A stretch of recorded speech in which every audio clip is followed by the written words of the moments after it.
Konnichiwa and welcome to episode 52 of the Leadership Japan series, and I'm your host in Tokyo, Dr. Greg Story, president of Dale Carnegie Training Japan, and much more importantly, you are a student of leadership, highly motivated to be the best in your business field. If you enjoy the program, then you might consider subscribing on iTunes.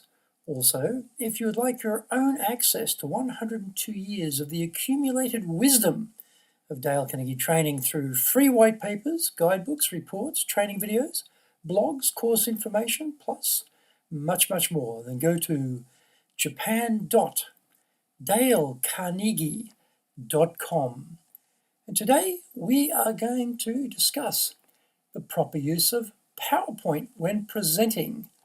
Welcome to Dale Carnegie Training Japan, High Impact Presentations. Today, we're going to look at the proper use of visuals when we're presenting. Many people ask us at Dale Carnegie about what should I do with preparing my PowerPoint or my keynote presentation, or what about visuals, what's too much, what's too little, what's the best way to make this work for me? Well, there's a couple of things we need to consider at the very beginning. Firstly, to have impact when you're a presenter, you must have a good structure. It must be something that people can follow. It's very clear as you transition from one section to another of where you're going with this conversation, where you're going with this particular presentation. Naturally, the content must be high quality. There must be clear points with evidence backing up what you're saying.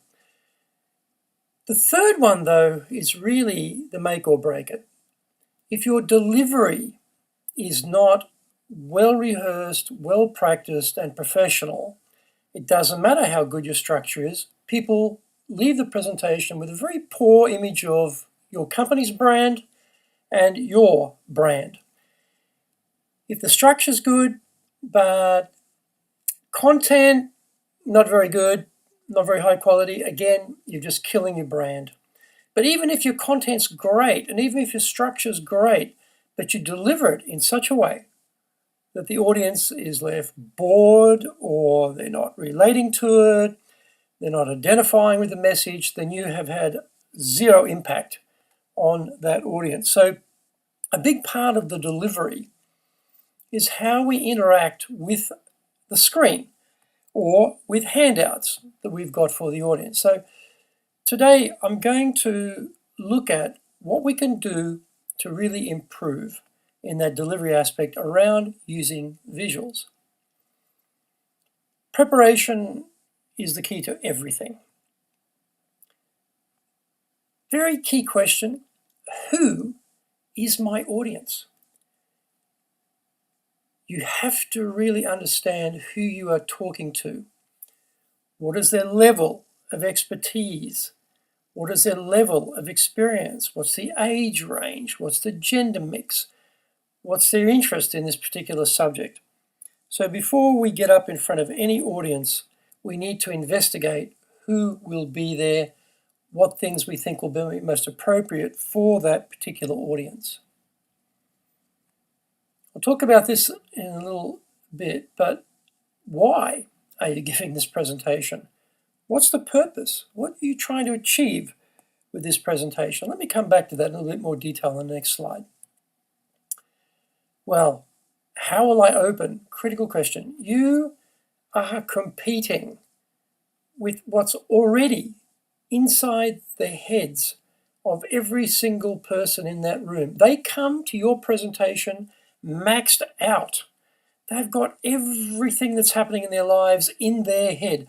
What happened that morning, what they've got to do later in the day, things that are going on at work, things that are happening in their personal life. You are really competing with a lot of other stuff. So your opening has got to just carve right through all that distraction, and it has to grab their attention so they'll listen to what you have to say. If you don't get that right and you lose them and you've only got a few seconds to grab them, you are going to have a very difficult job to have any impact with that audience. What are some of the key points you're going to make? You've got a certain time limitation. You can't deal with everything. What are the key things I need to be concentrating on?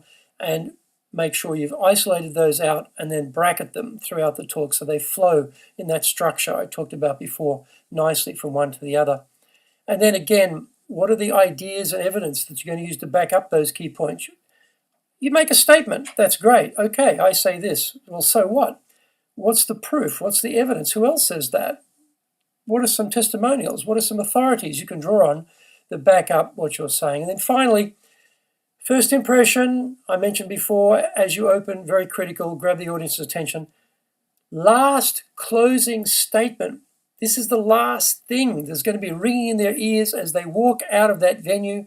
You must command that close. You must have the final key message as the last thing in their minds as they leave you and leave the presentation. And even if you have Q&A from when you sort of finish your presentation until the actual final closing of the particular presentation, you must come back and have a second close. So you might close, go to Q&A. Definitely don't end it at the last question in Q&A. Wrap it up. Go back and close it out as you want it to close. You must keep in control of the proceedings. Now, I mentioned a little minute ago about what's the purpose here. There are basically four purposes of our presentations. Either we're trying to convince an audience or impress them about our company or something that we're doing ourselves, or it might be we just want to give them some information to inform them about something, update them on something that's happening. Might be new regulation, might be new product release, it could be new marketing strategy, it could be anything.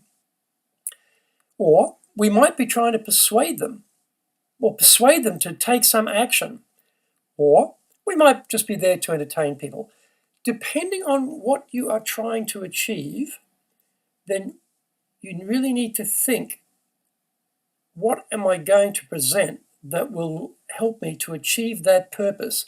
So don't start with the visuals or, I've found this really cool photograph or this really great graph or I've got this really interesting PowerPoint animation. Don't start with the mechanics. Start with the point. What am I setting out to achieve? And then build your opening, build your key points, build your evidence, and then build your close around that, and then come back and look at the visuals. In fact, I recommend you start with the close. Start with the thing you want to have people remembering. Start with that. Design that first. Then go back and design how you're going to open this up. And then look at, okay, well, what are the key points? And then what is my evidence around those key points? That sounds a bit counterintuitive, but begin where you want to end is not a bad advice. So go back and think about, well, what's the final key message I want to leave with this audience? How am I going to break into their attention that's already crowded with lots of competing ideas and information? How will I arrange my structure so it's logical? And then how will I hang the evidence and the ideas off that? So having done all that and having decided what the purpose is, now let's think about the visuals, what we're going to do.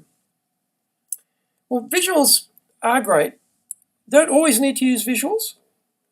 Sometimes it's better not to use visuals. Sometimes a PowerPoint-free or a visual-free zone is great when you're doing a presentation. It doesn't have to be a lot of visuals, but they can dramatize ideas. They're also a bit of a guide to the presentation direction. Many years ago, I attended a lecture at Harvard Business School. It was an executive course I was on, sent by my company, and the professor gave a 3-hour lecture. No notes. It was most impressive. And yet, I did notice at the back of the lecture theatre, on a piece of paper up on the back wall, were 10 words.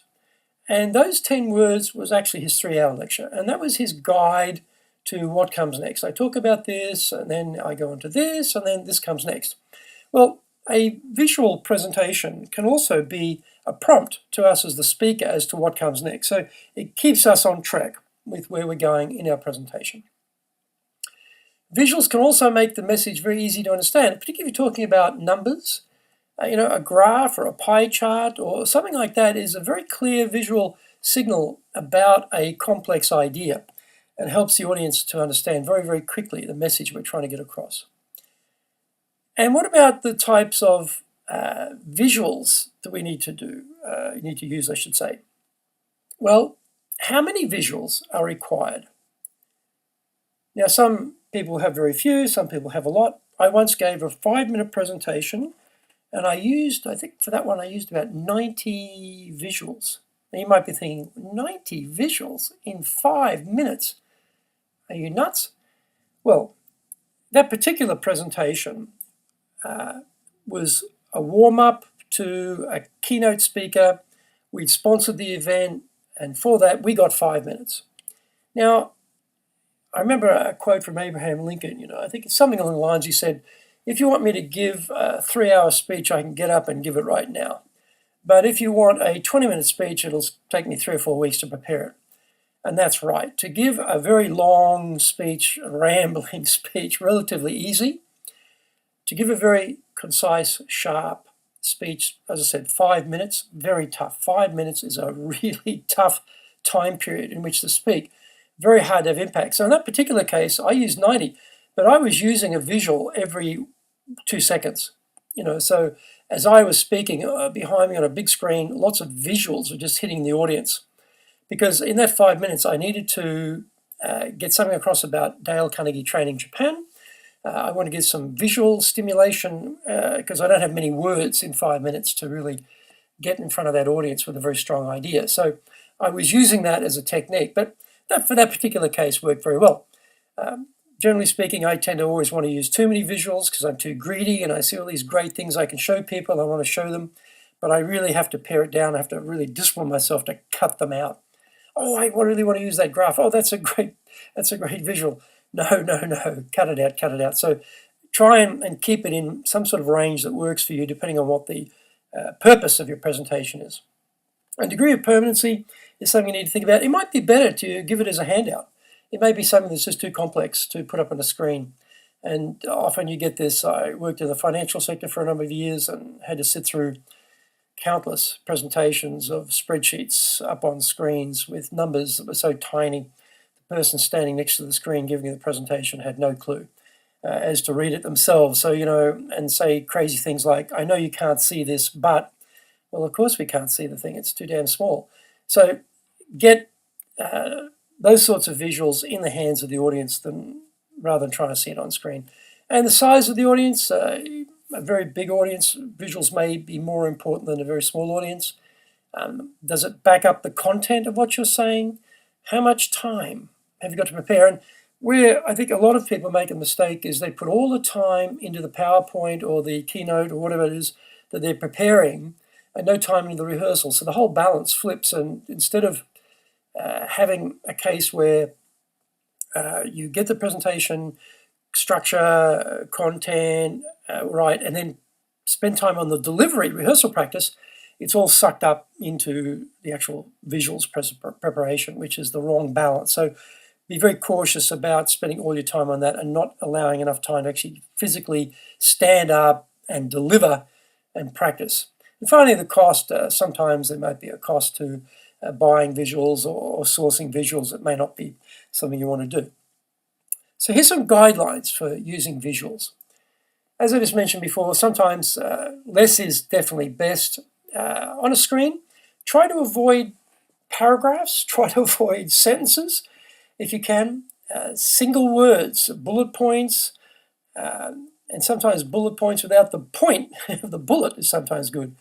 A single word can be very, very powerful. Just one word or even just one number can be very, very powerful. Then you can talk to the number or you can talk to that word, or just a photograph or a simple visual, and you can talk to the visual. So you don't have to crowd the screen with stuff that we can read ourselves. What you really want is the audience to be focused on you, the presenter, and not on what's on the screen. And this is very critical. So we don't want the screen competing with us. So the less you have up there, the better, because people look at it in 2 seconds, they've got it, then they come back to you, which is where you want them. And I mention that 2 seconds because I believe that the 2-second rule is the key rule. If you are putting something up on screen and an audience cannot see that and understand it within 2 seconds, it's probably too complicated. 2 seconds, that's not long.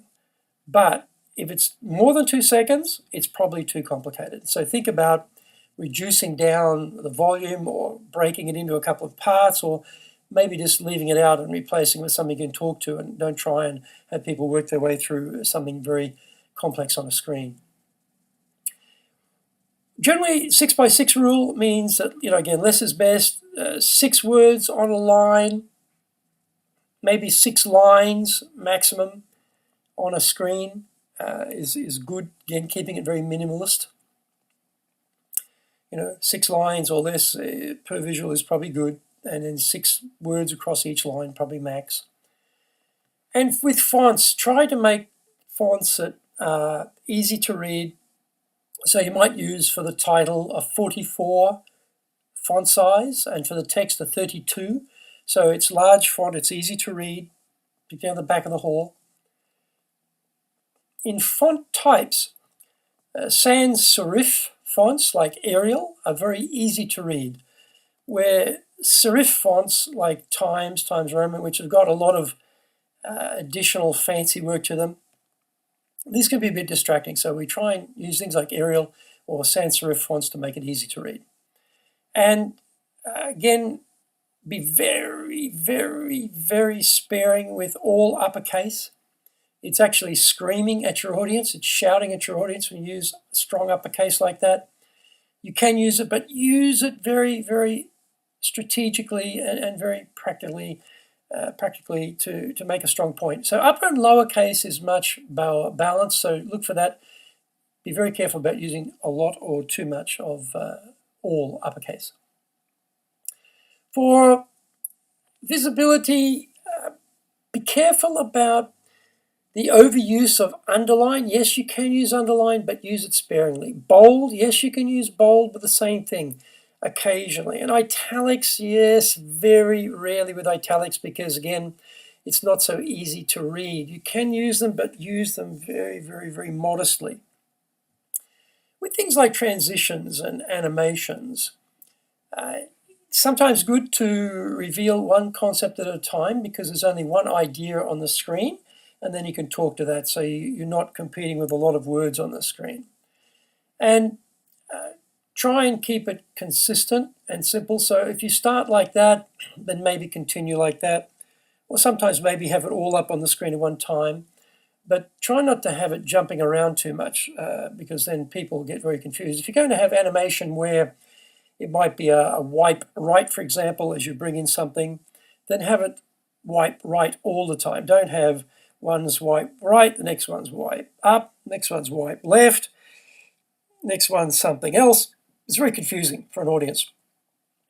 And wiping left to right is good, because that's how we read. That makes a lot of sense for people. And if we're going to indent on a visual, do it maybe just once on that page. Don't have a sentence or a couple of words and then a whole bunch of indents. Try and just keep it, again, as simple as possible. If you've got that much information, maybe whip that over onto another page.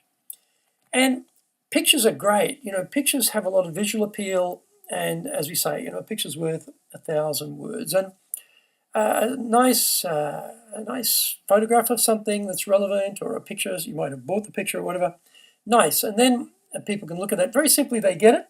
2 seconds, they've got it. Now they're ready for your words to talk about the relevancy of this visual image, this picture, to what your talk is about today. With bar graphs, they're great, easy to compare items, so for certain, particularly measurement-related, numbers-related presentations, you want to compare different variables, bar graphs, very good for that. Line charts, they're great to show change over time. And you can compare 2 or 3 items over time, and then it's very easy to see, this one's up, that one's down, that's flat. Again, very, very simple to understand. And pie charts are fantastic for parts of a whole. What's the share of something? As long as there's not too many, then a pie chart works well as well. With lighting,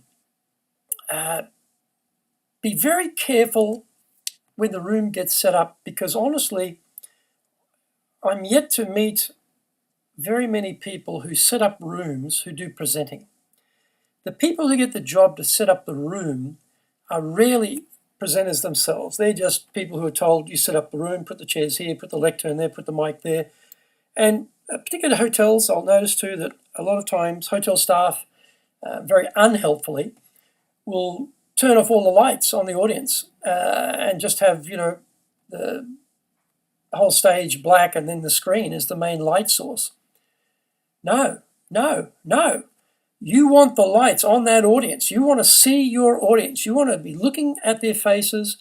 What is their reaction to what I'm saying? Am I boring them? Are they with me? Are they nodding? Are they shaking their head? You want to see your audience. So keep the room lights up on the audience. Do not turn it down. If you can have to turn it down at all, turn it down very, very little. Try and keep the room lit. And around the screen area, it's good if you can actually have the lights off just above the screen, because then the screen becomes easier to read.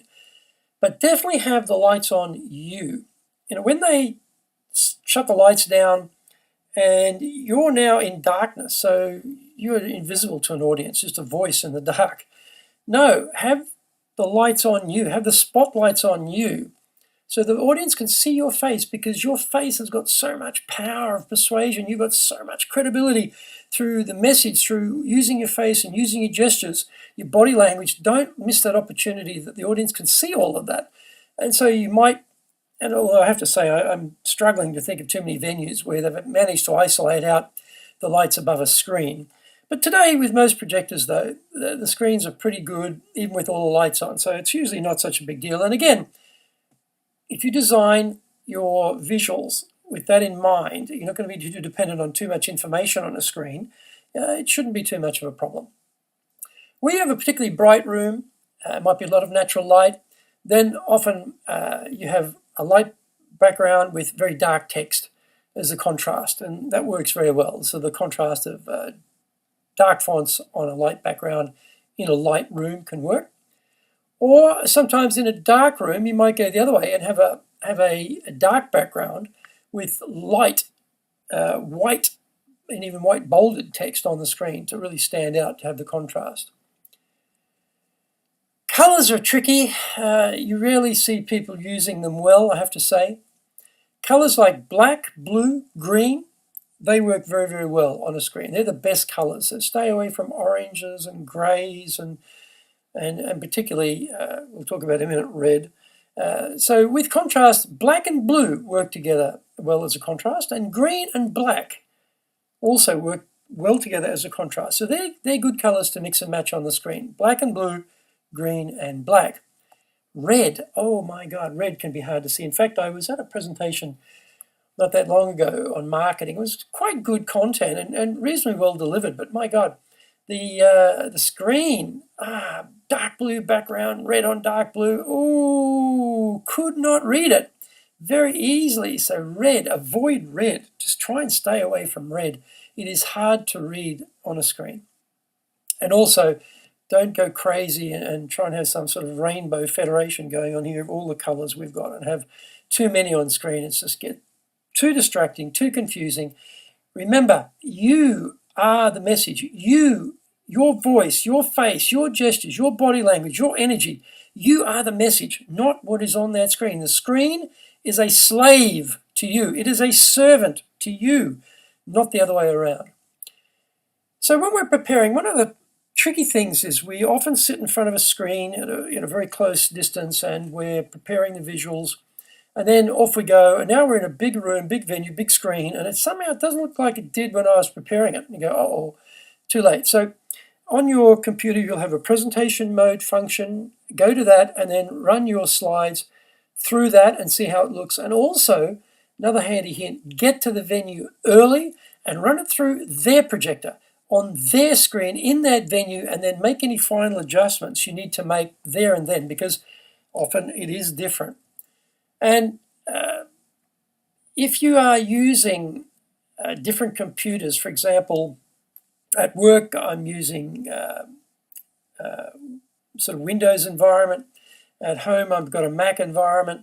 So when I do things on PowerPoint on my Mac and then I take it to my desktop at work, it looks different. Something, the formatting changes, and often it's a mysterious thing why it changes, but it changes. So be very careful about when you're shifting formats between computers, particularly if you're taking a USB or a disk or something, and you stick it in the venue's computer, and then suddenly, boom, all your formatting's changed, and you've got no time to do much about it. So always go early.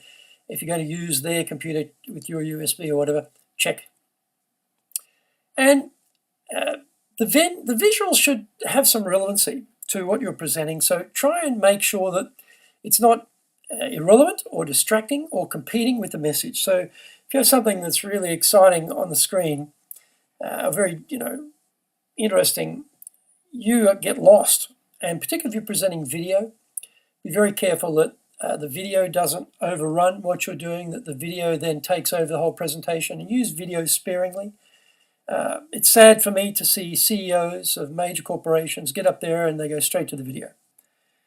Straight to the video, because they don't like presenting, or they're not confident, or they think somehow the sort of corporate video is going to be so riveting for an audience that they're just going to sell the whole message. No, you sell the message. The video is a slave. The video is a servant to you. Use it as an adjunct, not as a substitute for you. There's no substitute for you, actually. You are the main thing. And electronic backup is good. Not a bad thing to have a second laptop there, primed and ready to go, because things do go wrong. Have a USB there, things do go wrong. Have a disk handy, things do go wrong. Be ready to have some backup if you need it. Recently I was at a presentation, and this is sort of schadenfreude, for all of us who deal with IT. The actual IT guy was doing the part of the presentation, and he couldn't get his presentation to work. So now we've got a balding pate looking at us because his head's over the keyboard, like under the bonnet of a car trying to fix the engine. And here he is. He's got the head down with his bald pate facing us, trying to get the plumbing to work. And it's not a good look. Not a good look.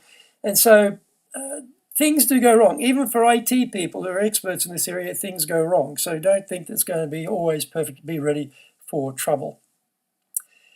With an audience, there are lots of things we can look at. We can look at the screen behind us. We can look at our maybe our own screen on our laptop in front of us.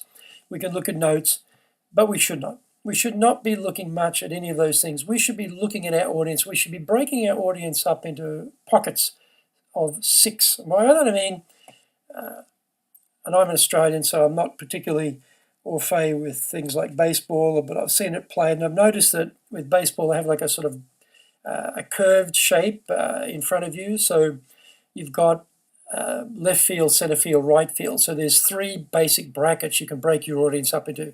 Audience on my left, audience in my center, audience on my right. I also noticed they have what they call the inner field and the outer field. So that inner field might be the first few rows of my audience, like the first half of the venue is my inner field, and the back half is my outer field. So now I've got left, right, center, right, and now I've got front and back. So that creates 6 pockets. So try and involve the audience in all 6 pockets. Don't just look at the left side of your audience. Don't just look at the right side of your audience.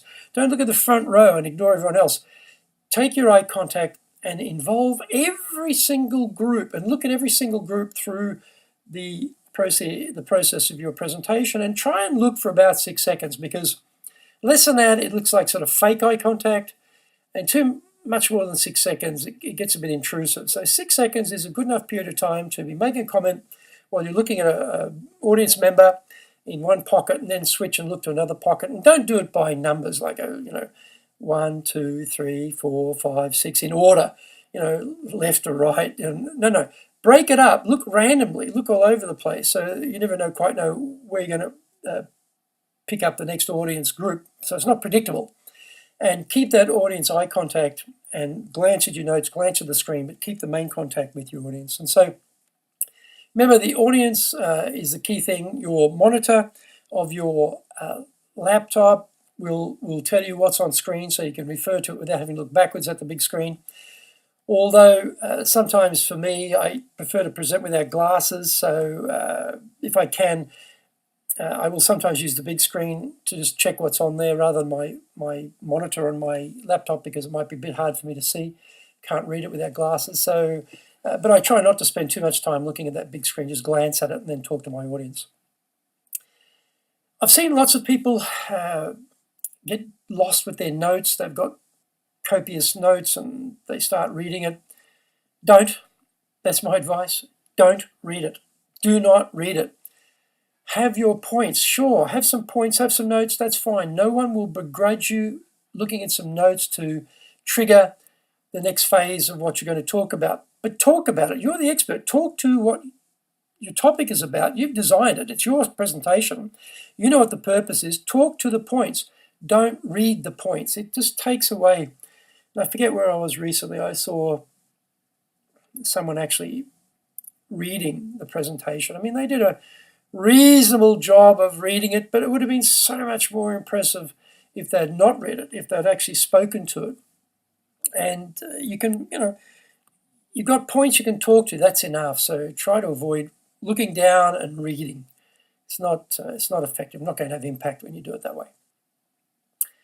Lecterns are a bit of a trap.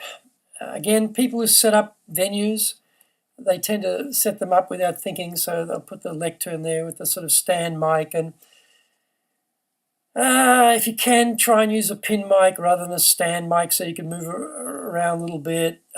If you can move the lectern, get rid of it. If the lectern's just a platform to put your laptop on, fine, but move it out of the way, put it to the side so that, yes, you can have the laptop there if you need to look at the screen.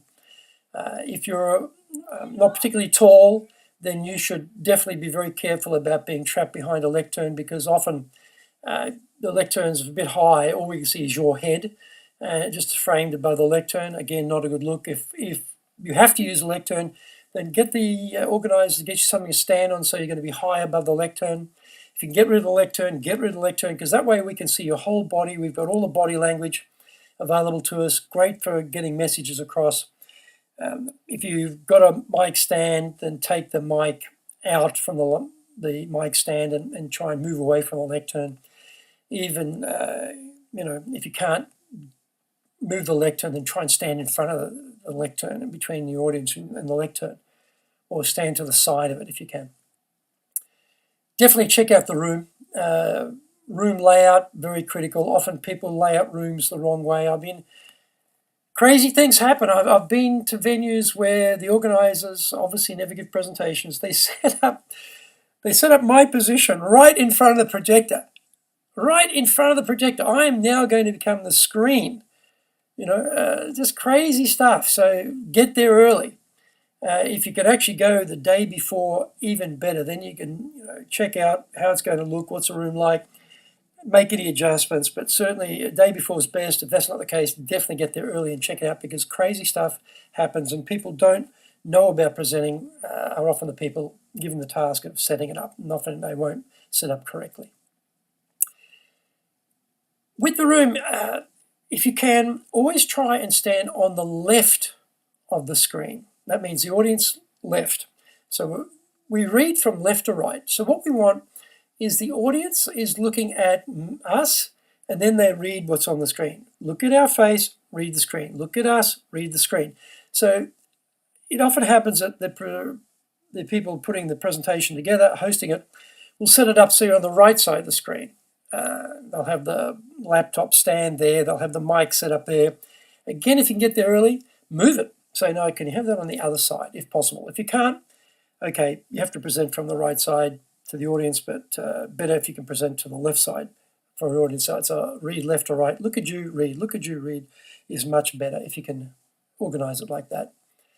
And also check where you're standing in terms of audience lines of sight, because sometimes if you're on the same level as the audience and you're standing to the left or to the right, doesn't matter, you might actually be blocking people on the far extremes of the seating. So be careful that you're not standing in front of the screen. Now, sometimes you have a platform and huge screen, and you might stand in front of the entire presentation. So you're actually blocking part of the screen. That's okay. If that's Again, power position is at the center, but then don't stay there. Move, walk across stage to the left and talk from there. Come back to the center, move across to the right, then come back to the center. So you're not entirely blocking what's on screen all the time for every slide. And sometimes with the slides it won't matter. But be careful about not blocking your audience from their seated position to the screen. Microphones, if you have a big venue or if you have a reasonably large audience, say more than 30 people, microphone's good to use. But if it's a small venue, small audience, you don't need a microphone. It all depends. Sometimes for ladies, they have a soft voice. They can't get the voice to carry. A microphone is definitely recommended. I personally don't use a microphone in a small audience because then it leaves both hands free for gesturing, and I'm not restricted.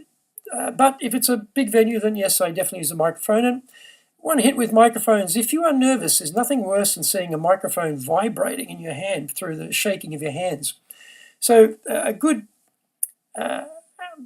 sort of way of getting around that problem is grip the microphone with both hands and then hold your hands on your chest. Physically bring both hands, I've got the microphone, and bring both hands to your physical chest and tuck your elbows in. So now the microphone will not sway and vibrate and show you are nervous. It's not the greatest thing for lack of gestures, but it's much better than the audience fixated on, oh, look at that, that person's totally nervous. Look at that vibrating microphone. Wow, they look really scared. No, don't have that. If you've got the calmness to hold it in one hand, great. Swap hands so you can use both hands for gesturing. And don't hold it right up to your mouth. Now, this is sometimes funny with things like the Academy Awards. You know, you see so-called professionals, and they've got the stand mic on the dais, on the lectern, and they'll lean down. They'll actually physically lean down, so they're leaning right over to speak into this little mic. Microphones are so sophisticated today, they catch the sound. You don't have to lean down. You should be talking across the top of the microphone, not jamming it up in front of your mouth. Hold it away from you and speak across the top. It will catch it just fine. With the projector, sometimes you don't need to have things on screen, and just hit B. Go to your laptop or your keyboard, hit B, and then the whole screen will go black, and there's nothing to distract an audience, and they just got to listen to you and look at you. And you come back, just hit the space bar, and the screen will come back on again. If you want to go to an all-white, you can just hit, I think for all-white is W from memory, and that'll give you an all-white screen. If you want an all-white screen for some reason, it might be a dark room, hit W for all white and up it comes. But B for all black, just black it out, which is, again, cuts down the distractions. Be careful about waving your hands around with the screen behind you because then we start looking like shadow puppets, you know, and people get distracted by the shadow of your hand on the screen. So be careful about that. That's something you don't want to have happening. Be careful about positioning of your hand relative to a screen. With things in your hand, don't hold notes in your hand. You know, it's amazing. When we're teaching people how to give presentations, we'll sometimes have people wanting to hold the actual document they've prepared in their hand, but they never look at it. You know, they don't need it. I say leave it on your desk or leave it somewhere close. You can look at the notes, but don't hold it in your hand. But if you do have an exhibit or something that you want to show the audience, that's great. Pick it up, then use it, then put it down again. So you don't have to hold it the whole time. Don't have things in your pockets. You might have something in your pocket. You want to bring it out, show the audience because you're hiding it. Then just put it away so it's not distracting. And one thing though is with the clickers, the slide clickers, you know, they can also be a distraction. But and again, you've got them there. You've got to use them. Visuals can be a distraction from your message. Make sure they're relevant. Make sure they are not overpowering you. Particularly on the big screen, make sure that the audience is looking at you, not totally as what's on the screen. So design it so they've got 2 seconds, they can get it, then they come back to you. Power is also a tricky thing. You know, the power supply can go down. This can happen. Suddenly you lose the screen, you lose, you know, lights, depending on the venue. Soldier on. You might have your laptop not connected to the power supply, and then your laptop battery dies. Check all these things so that you're on track to have power. If you lose power, charge on, keep going. Don't worry about it, unless you have to evacuate the building for some reason, but keep going. If power fails, be prepared. Be prepared to keep going. Have notes or have it in your mind what you want to talk about. Be prepared to wrap it up. Don't look stuck. Don't look lost. Keep going. Test everything before you start presenting, of course. Now, this mysteriously happens. I was at a presentation recently. I got there early, fortunately. I went through, I checked my visuals. It was all working. And then suddenly, the visuals were not working. Could not get the computer to work. I do not know to this day what was wrong, but I had to get out, reboot it, reset it, go through the whole process. It takes time. Test everything, and give yourself time margin. And unfortunately, in that particular case, with about 2 minutes to spare, I got it up again and we were away. I could have presented without the visuals. It wasn't a big deal. I could have done it without the visuals, but it would have been, a little bit more powerful with the visuals to give some, extra buzz to what I was talking about. But these things happen, so check. With the remotes, sometimes the remotes are useful, clicking through. I'm a bit of a love-hate thing with visual remotes because it's in my hand. So I try to hold it in my hand in a way that it's not obvious that I've got it. So I still try and use that hand for gesturing. I'll try and put it down if I don't need it. With laser pointers though, oh my God, laser pointers. Some people go nuts with the laser pointer. Worst thing is they point the laser at the audience. I've seen that. Let's zap a few eyeballs here with our laser beam. No, don't do that. Or they're whizzing the thing around all over the place, like they've forgotten that the laser's on. And so the lasers, doing some sort of laser show in the venue because they're waving their arms around with the laser still on. No. Or they try to use the laser beam to indicate something on the screen and they're whipping it around at a very rapid pace all over the place. No, we can't understand that.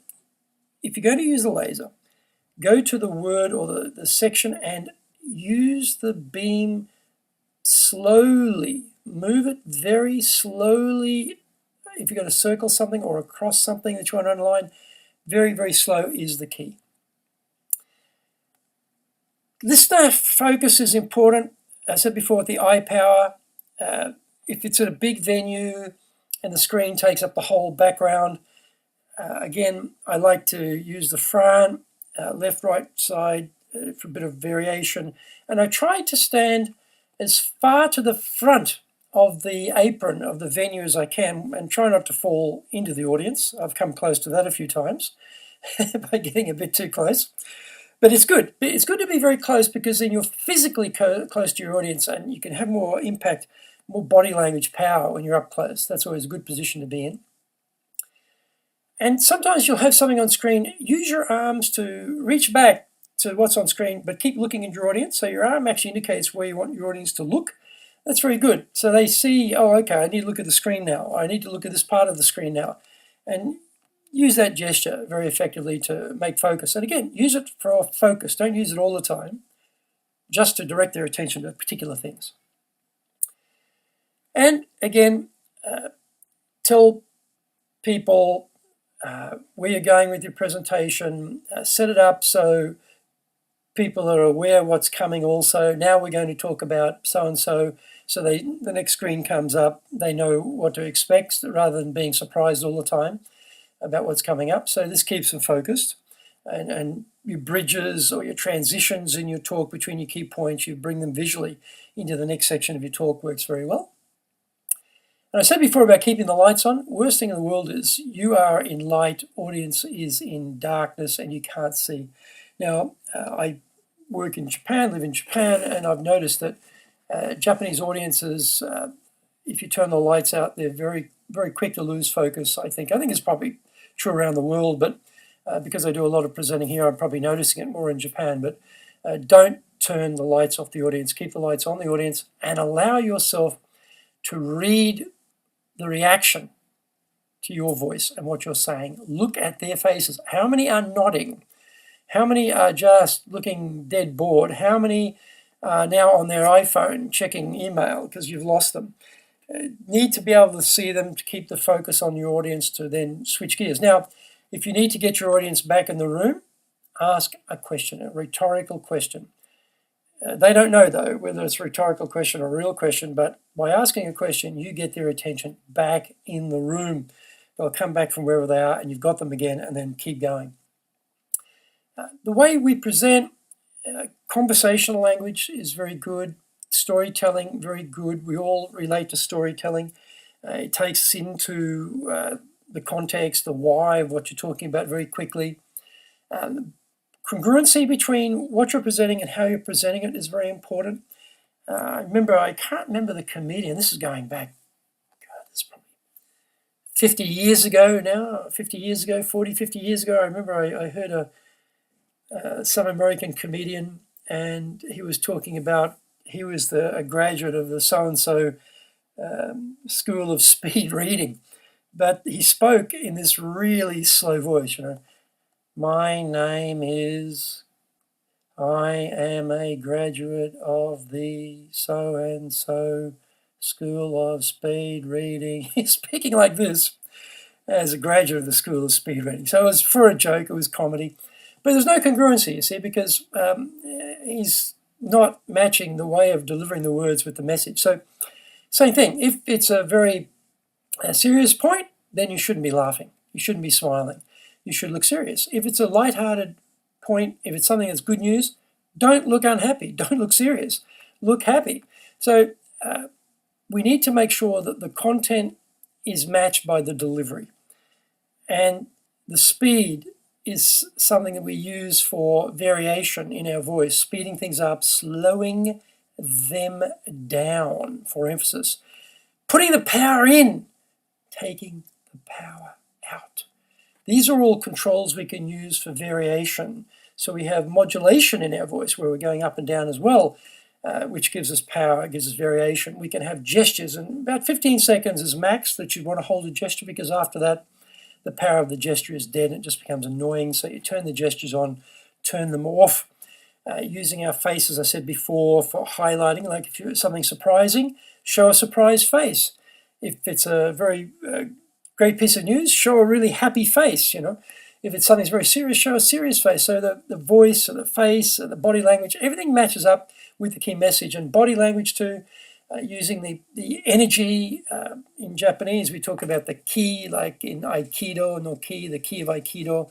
The energy, the power we have inside us by projecting that power, energy out to the audience. You give the audience energy, give them power. You bring their energy level up. They're more receptive to your message. So if your energy levels start dropping through the process of giving a presentation, you'll notice that your audience level will start to drop too. They'll start to get distracted. So be prepared to keep your energy levels high, but don't have it maximum high all the time. That just wears an audience out, wear you out too, by the way. So you need to have some variation, very strong, and then sometimes very, very soft, and drop it down. And remember to have that drop in the voice. Sometimes a whisper. I remember once I gave a presentation. It was in Kobe. It was at a university. It was for summer school students who had graduated and going back to their home countries. And I was giving this very uplifting talk about how they could use the experience I'd had in Japan back in their home country. And it was very powerful. It was a very, very powerful presentation I gave. And then the speaker after me was actually a Korean professor. And he was the opposite. And maybe because of the way I presented, I don't know, but he spoke very quietly. He spoke in a very soft voice throughout the whole presentation. And it really forced you to lean in and listen to him, because you had to really work a little bit hard to listen to him. So he got people's attention by having a softer voice. And I thought at the time, oh, wow, look at that. That was very effective. And I realized, just being one power all the time is not going to work. I need to have variety in my voice, and so I should have times when it's very powerful and other times when it's very soft. So just watch yourself that you're not getting into either too much soft or too much strong. Variety is the key. As I said before, gestures are very, very important. Be careful about getting your hands tied up with things. If you're saying, the one thing, you hold up the finger of one, or two things, hold up two fingers. And if you're holding things up like that, hold it up around about head height. Don't hold gestures around about your waist height. It's too low. People struggle to see it. Get your gestures up in that band around about chest, from chest height up to about top of your head height. That zone is the key height that you want for showing gestures. You want to show a big point, open your hands right out. Don't be afraid of big gestures. Use gestures that are congruent. Be careful about waving your fist at people in your audience. It looks aggressive, it looks combative. Use the open hand rather than a closed fist. And don't hit your hands together, slap them together or slap them on your thigh. That becomes distracting. Just use the gestures by themselves. As I said before, 15 seconds is probably at the max you want. And you can walk around on the stage, but be careful about walking around too much, pacing up and down. It makes you look a bit nervous.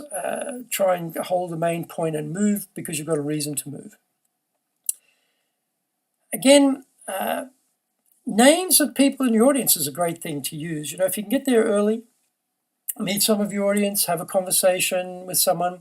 It's nice in the presentation to refer to that person and say, I was just chatting with Jim Jones over there before, and he made a very interesting point about giving presentations. In fact, Mary made an addition to that point. Mary Smith made an addition to that point, and blah, blah. Suddenly you've got both people very much proud and involved. You know, they've been recognized by the speaker. The audience now feels that you have a stronger connection with the audience. Just simple things like this, refer to people by name, very, very, very, very effective. And so try and look for those opportunities to engage with your audience. Said before about what's the point of the presentation, who's your audience, what's the point, and then being conversational and customizing the delivery to your listeners. Have exhibits or have demonstrations of things or evidence or whatever that's custom made to match that audience and match the point that you're making. Don't just bring out a set off-the-shelf pack for a presentation. You might have the basis of a presentation, but think about who am I talking to, what is my key point, and then take it and rework it, repackage it up. I've given now, I'm close, very close now to about 500 presentations here in the last 20 plus years in Japan. And I have never given the same presentation twice, ever. Even with the slides, I will always have some small variation, but certainly the way I present it will be different every time. Keeps it fresh for me as a speaker, and it also keeps it fresh for an audience, because if I feel stimulated, interested in what I'm talking about, the chances are that that's how the audience will receive it too, and they'll feel stimulated and interested as well.